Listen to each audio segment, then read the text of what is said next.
Sal and Gabi Break the Universe by Carlos Hernandez. Chapter 1. There's all sorts of bad advice out there about how to deal with bullies. Ignore them, stand up to them, tell a teacher, tell a parent, tell your dentist while he's jamming your teeth back into your face. The real way to deal with a bully is to stick a raw chicken in their locker. I had my showdown with Yasmani Robles just 3 days after I had started my new life at Coleco Academy of the Arts, a magnet school in the middle of Miami.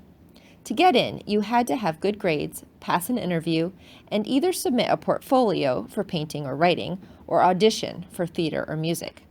You'd think all the effort someone has to go through to get into Coleco would have kept out bullies, but I guess not. I guess there are just too many of them in the world. If your school only allowed in kids who'd never pick on anyone, you'd have an empty school. Whatever. It's not like I hadn't learned how to handle bullies back in Connecticut. On Wednesday, between 4th and 5th periods, I went to the lockers along with 500,000 other kids.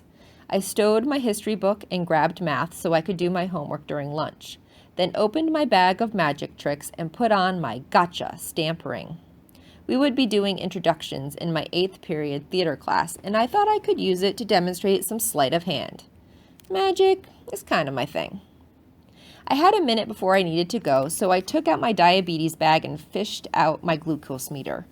I thought I'd be all right until lunch, but I started to feel spacey and dreamy at the end of my last class. Blood sugar levels might be falling. Best to check now. As I rummaged, I noticed the tall kid next to me struggling to get his locker open. He was as Cuban as they come, brown, built like a track and field champ, with a haircut so short you could see the bumpy skin of his scalp beneath what was left of his tiny curls. He'd wrestled with his combination lock yesterday, too, and never figured it out, so he'd had to carry a full backpack of books to his next class. I'd had trouble with my lock on the first day, until I figured out you have to squeeze it as you turn the dial. And I'm a nice guy, so I said to him, "Hey man, my lock sucks too. The trick is to squeeze the top while..." That's all I got out before he punched his locker. The whole hallway grew a little quieter.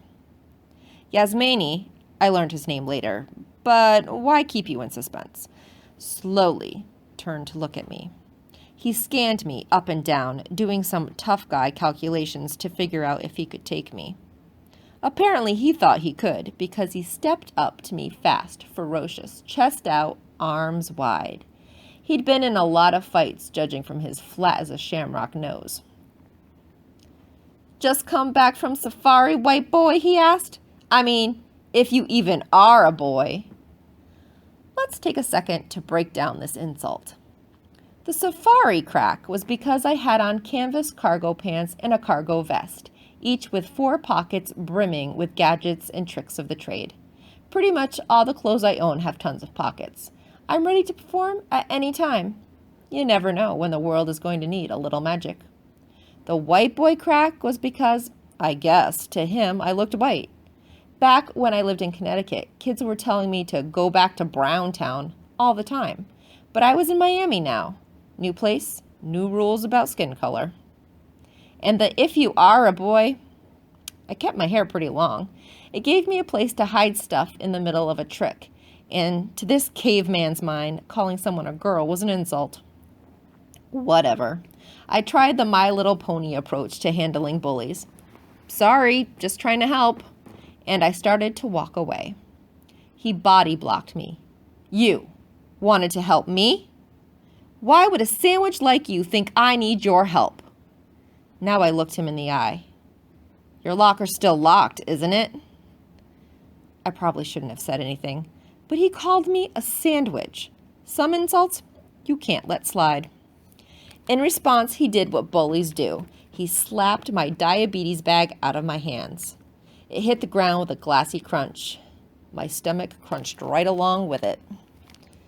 That pack contained my insulin, my syringes, my blood glucose meter, my Sharps disposal container for used needles, my Band-Aids, and a fun-sized bag of Skittles. If he broke something important in that pack, I could be in real trouble. I knelt down to pick it up, my hands shaking as they reached for the bag. I tried to relax. closed my eyes, breathed slowly, and remembered what Poppy had said to me after Mommy died. Fear is your body trying to tell your brain what to do, but the brain is the king of the body. It calls the shots. I opened my eyes slowly, the way the good guys in movies do when they've just figured out how to beat the villain. I noticed that the bright young scholars of Coleco Academy of the Arts had formed a ring around Yasmini and me.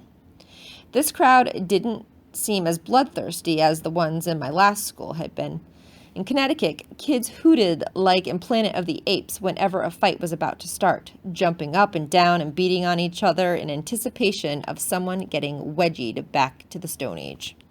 But these kids looked kind of grim and quiet, like this was some boring school assembly they had to attend. Well, from my perspective, it didn't really matter whether they were enjoying themselves or not. They had me surrounded just the same. I was trapped. Wait. No, that's an excuse, and I don't lie to myself. I could have pushed my way out of there if I'd wanted to, but now all eyes were on me. I had an audience, and I am a showman. Yasmini stretched his fingers wide before he made two fists. Time to die, little man. Stand up. I stood all right, got right in his face. Time to die? I asked. Time to die, he repeated. Like the dead chicken in your locker? I asked. What? See, that's the real secret of dealing with bullies. Change the game. You thought we were going to fist fight, Mr. Tough Guy, but surprise, suddenly we're talking about murdered poultry. The dead chicken in your locker, I said, explaining it to the crowd. That's the real reason you didn't want to open it. You didn't want anybody to see your dead chicken, so they wouldn't know you keep dead chickens in your locker. Because, I said, turning to face Yasmini again, what kind of weirdo keeps dead chickens in his locker? Stop saying dead chicken! Everybody laughed. They probably would have sent Yasmini into a berserker rage if some girl hadn't shrieked, Blood! She was pointing at Yasmini's locker. What? Yasmini asked again.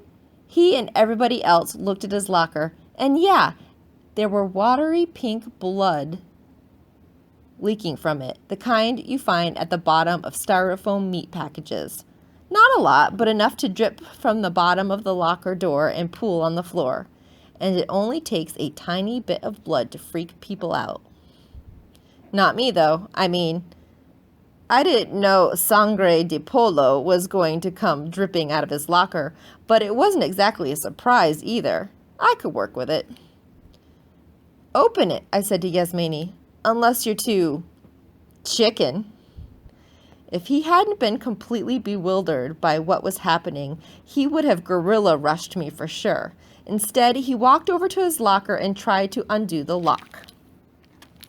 2, 4, 7 yanks on it, each angrier than the last.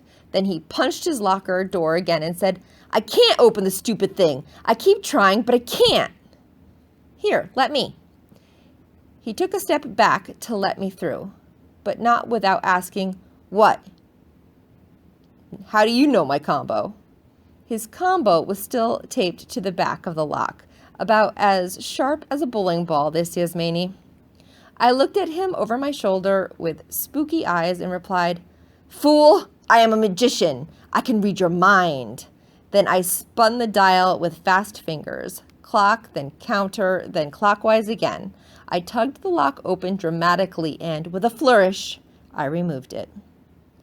You want the honors? I asked him, stepping aside with a gracious magician's bow.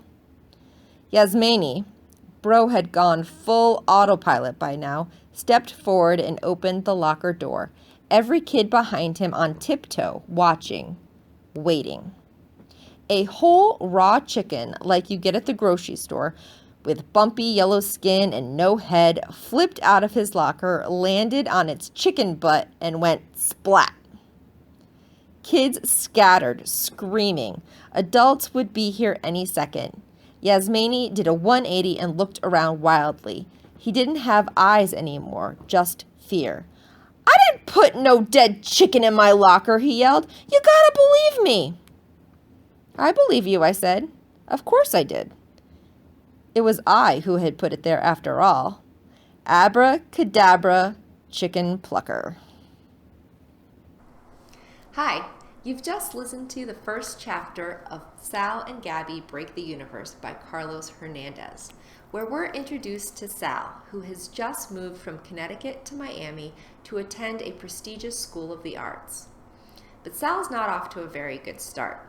In his first week, he's already had a run-in with a bully, not to mention the mysterious appearance of a dead chicken.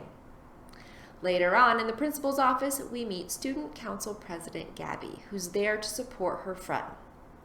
That would be the bully, not Sal.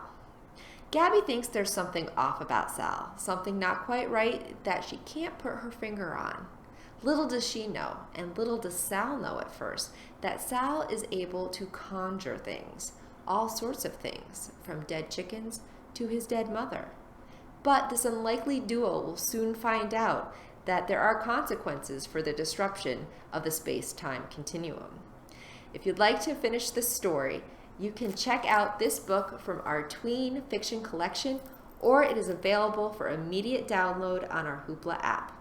I'd like to thank you all for listening, and as always, happy reading.